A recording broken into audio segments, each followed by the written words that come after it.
मेरे सबसे अच्छे और प्यारे साथियों, जो व्यक्ति समय की धारा के साथ बहता है, इतिहास उसे समय के साथ भुला देता है, पर जो व्यक्ति समय की धारा को ही मोड़ देता है, वो इतिहास में अमर हो जाता है। हेलो, गुड मॉर्निंग, सुप्रभात। मैं हूँ जागृति और स्वागत करती हूँ आप सभी का आज के इस नए सफ़र में। दोस्तों, हरिवंश राय बच्चन जी की बड़ी प्रेरणादायक पंक्तियाँ हैं कि जो अपने मन का हो तो अच्छा, जो अपने मन का ना हो तो और भी अच्छा, क्योंकि वो ईश्वर के मन का होता है। समस्या बड़ी हो या छोटी, वो हमें हमेशा बड़ा बनाने के लिए ही आती है। कुछ चीज़ें हमारे फड़फड़ाने से, घबराने से, अधीर होने से नहीं होती। उनके होने में जितना समय लगना चाहिए ना, उतना लगेगा ही। क्योंकि ये बात हमें हमेशा अपने जहन में याद रखना चाहिए कि जो भी लोग जितनी तेज़ी से ऊपर ऊंचाइयों पर जाते हैं ना, उतनी ही तेज़ी से ज़मीन पर वापस भी आ जाते हैं। तो कुछ अच्छा होने में समय तो लगता है। और ये बात भी हमें हमेशा याद रखना चाहिए कि जिसने हमें बनाया है ना, वो ईश्वर हमारी मेहनत, हमारी लगन का एक टुकड़ा भी जाया नहीं होने देता। हमारी जिम्मेदारी जहाँ खत्म होती है, वहीं उसकी जिम्मेदारी शुरू हो जाती है। बस हमें अपनी जिम्मेदारी, अपने कर्मों को कर सब्र रखना होता है और अपनी जी जान लगाकर उस पर छोड़ देना होता है, क्योंकि वो हमें कभी मायूस नहीं करेंगे। किसान ने खेत जोत दिया, बीज बो दिया, पानी खाद सब डाल दिया, ये सब जिम्मेदारी पूरी कर वो सब्र रखता है, क्योंकि इसके बाद उस ईश्वर की जिम्मेदारी शुरू हो जाती है। हर दूसरे तीसरे दिन वो बीज को देखने नहीं जाता कि बीज फूटे कि नहीं, कुछ हुआ कि नहीं, पौधे निकले कि नहीं। दोस्तों, हम खुद ही अपने दोस्त होते हैं और अपने दुश्मन। कोई बाहर नहीं है जो हमें दुखी करे। जीवन में चाहे कुछ भी हो जाए ना, रोना नहीं है, खुश रहना है। छोटी दिक्कत आए तो ये सोच के खुश होना है कि इतनी सी बात पर क्या रोना, और अगर बड़ी बात हो जाए तो ये सोच के झूम उठना है कि यही अवसर ईश्वर ने दिया है, जो हमें चाहता है आग में तपाकर सोना बनाना। तो चलिए, बस इसी पॉजिटिव थॉट के साथ आज के दिन की एक नई शुरुआत करते हैं।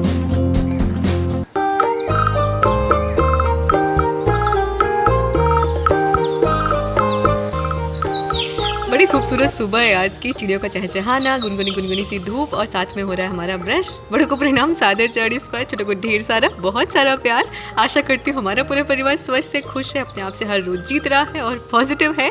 आप सभी का आशीर्वाद से आपकी जागृति भी ठीक है। और अभी सुबह सुबह ब्रश हो रहा था। आजकल रोज क्या हो रहा है ना कि रात को बिल्कुल लेट सो रही हूँ, 11-12 बज जा रहे सोते सोते, और सुबह ऐसे समय पे उठना होता है जब आदू को कॉलेज जाने का समय हो जाता है। लेकिन आज तो बिल्कुल सोच के रखे थे कि आज उठ के रहेंगे बिल्कुल सुबह सुबह जल्दी, और अपना योगा और एक्सरसाइज तो करके रहेंगे, क्योंकि जब लेट उठते थे तो किचन में तुरंत आँख मलते मलते जाना होता था और सुबह का योगा एक्सरसाइज तो भूल ही जाता था।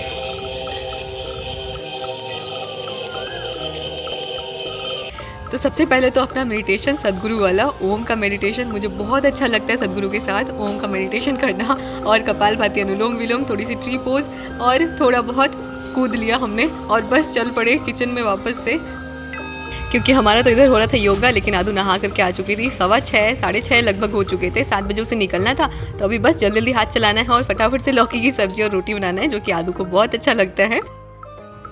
कभी कभी क्या होता है ना कि हम सोच लेते हैं और बीच में समय जो निकल सकते थे वो हम नहीं कर पाते हैं। जैसे कि आज हर रोज़ की तरह ही मेरा योगा रह जाता, लेकिन आज तो सोच के रखा था कि करना है तो करना है, तो बीच में 10-15-20 मिनट का समय निकाल ही लिया था। और ओम का मेडिटेशन मुझे बहुत अच्छा लगता है, मैं हर रोज़ उसे मिस करती हूँ। उसे करने के बाद ना पूरा दिन बहुत एनर्जेटिक हो जाता है, और एक जो शांति मिलती है ना शरीर को, वो अलग ही होता है। तो अभी यहाँ पर हमारी सब्जी हमने छौंक दी है लौकी की, जीरा और मिर्ची का तड़का लगा करके। अब दोपहर खाने की तैयारी हम करने लगे थे। जो लौकी हमारी बची हुई थी, थोड़ी सी लौकी की सब्जी बना दी थी, और आधी लौकी हमने ना अभी कुकर में छोटा छोटा काट करके चढ़ा दिया है थोड़ी सी पानी के साथ। हम बनाने वाले हैं लौकी की बहुत स्पेशल वाली सब्जी, जो कि मेरी तो फेवरेट है, और जब भी लौकी आती है मैं ज़रूर बनाने को सोचती हूँ।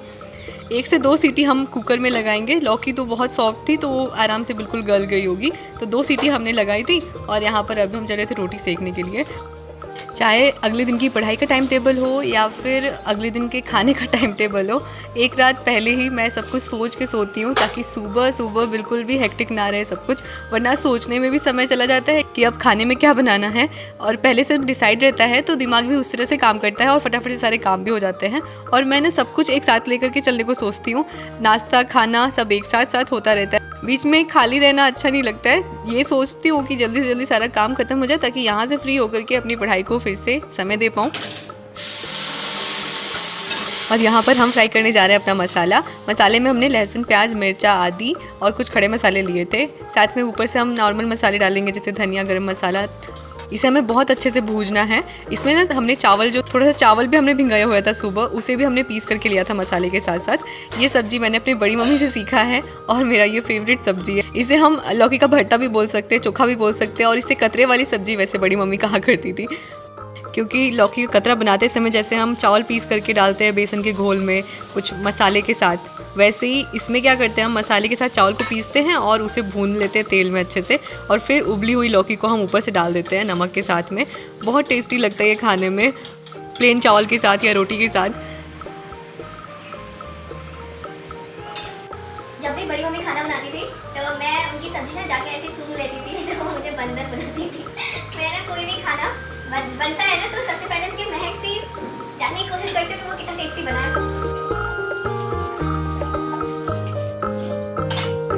जिस पानी में हमने उबाला था लौकी को, उसे फेंकना नहीं है, उसमें या तो हमें दाल बना लेना है या फिर चावल बना लेना है, क्योंकि वो पानी बहुत पोषक तत्वों से भरपूर होती है।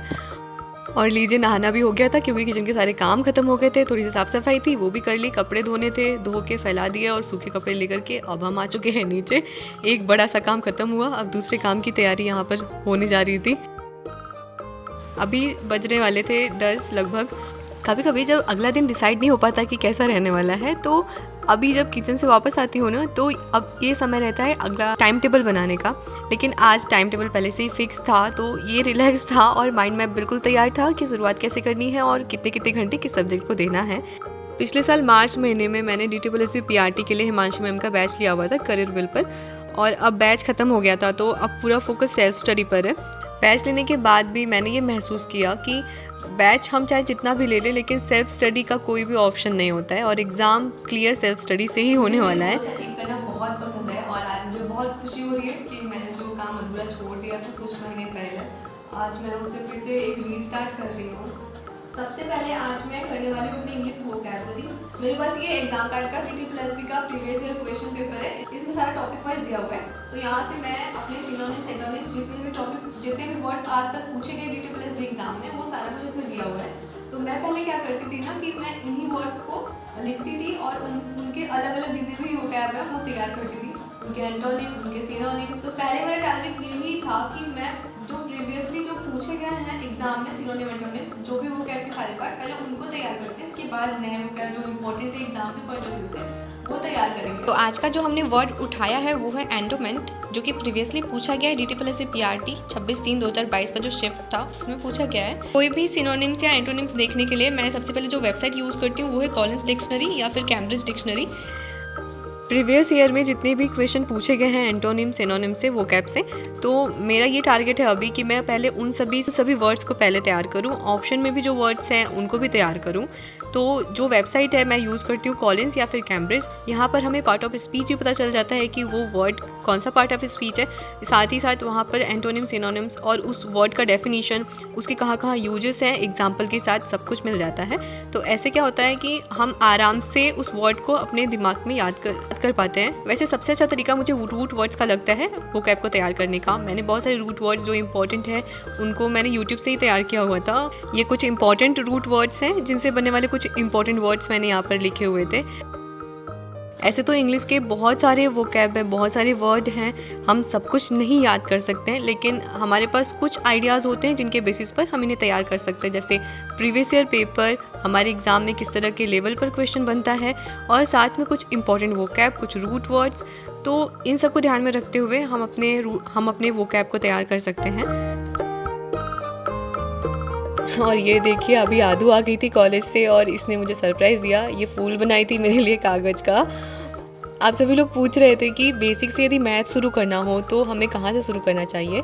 तो मेरी राय में यदि हमारा मैथ बिल्कुल कमज़ोर है, बिल्कुल बेसिक से हमें शुरू करना है, तो हमें बेसिक किताबों से शुरू करना चाहिए, 5, 6, 7, 8 की किताबों से। यदि हम खुद से नहीं कर पा रहे हैं तो हमें किसी की मदद ले लेनी चाहिए। ख़ासतौर से यदि हमारा कोई अच्छा दोस्त है जिसके साथ हम अपनी कमज़ोरियों को बांट सकते हैं, बिना हिचकिचाए एक दूसरे के साथ समझ सकते हैं, तो ये ज़्यादा बेहतर होगा। लेकिन हमें मेहनत तो खुद से ही करनी होगी, खुद के ऊपर काम तो खुद ही करना होगा। मैं ये नहीं कहूँगी कि बिल्कुल आसान है सब, बिल्कुल आसानी से हो जाएगा। मेहनत तो बहुत करना होगा, कम से कम इतना तो मेहनत करना होगा कि यदि 20 नंबर का मैथ पूछा जा रहा है तो हम इतना अपने आप को काबिल बना पाए कि 8-10 नंबर का हम आसानी से कर जाएं। आजकल के एग्ज़ाम में जहाँ मेरिट इतना हाई जाता है, कट ऑफ इतना हाई जाता है, हम कोई भी पार्ट क्वेश्चन छोड़ नहीं सकते, कोई भी पार्ट छोड़ नहीं सकते एग्ज़ाम का।